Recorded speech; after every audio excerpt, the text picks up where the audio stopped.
Isang pagpalang araw po sa ating lahat. Welcome back po sa ating 365 Daily Devotion with Mr. Russell Ocampo. So, ang topic natin for today is Solomon's 1,000 wives and concubines. So, patuloy pa rin tayo sa ating Bible Character Edition. So, ang concept natin for today is Solomon's wives. At syempre, patuloy pa rin tayo sa ating Bible Character Edition. So, nakita, bago ko po muna i-share lahat ng mga natutunan ko sa naging topic natin for today is i-share ko muna yung naging Bible readings natin at makikita natin ito sa 1 King chapter 11. So, sabi dito, Now King Solomon loved many foreign women, along with the daughter of Pharaoh, Moabite, Amorite, Adominite, Sidonine, and Hittite women, from the nation concerning which the Lord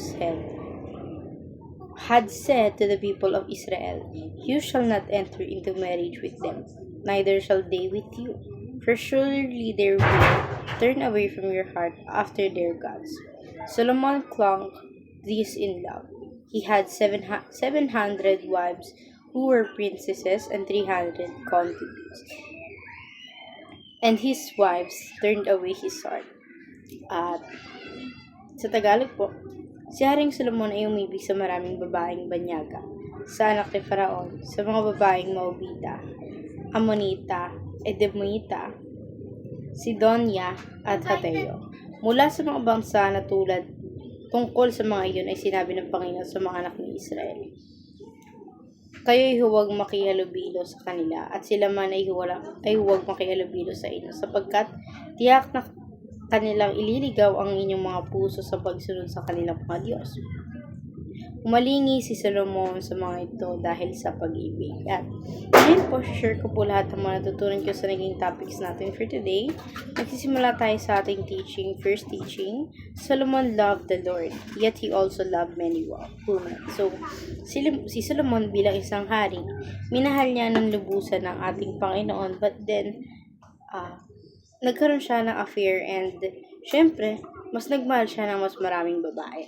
So, sa ating second teaching, Solomon's wives turned his heart away from the Lord.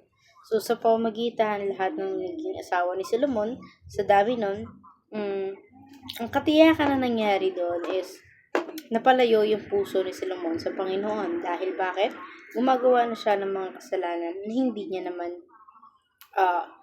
tinitigil, diba? So, sa ating third teaching naman, Solomon's heart was not wholly devoted to the Lord. So, umpisa pa lang, hindi na devoted si Solomon sa pagmamahal sa Panginoon dahil kung mahal niya talaga ang Panginoon sa Kristo, isang babae lamang ang kanyang magiging asawa at pakakasalan.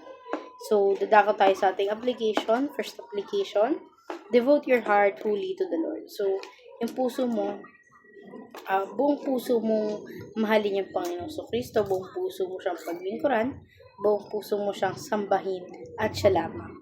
So, sa ating second application, commit and recommit to loving God even after every fall. So, even though nakarating ka na sa lugmok ng buhay mo, sa kahirapan ng buhay mo, we still have to choose na palagi mag-commit sa Panginoon sa Kristo. Even though sobrang sakit na nang nararamdaman natin, syempre, kasi by God in our life, we such a wonderful person and a grateful person kasi sa lahat ng bagay na binibigay sa atin ng Panginoon sa Kristo.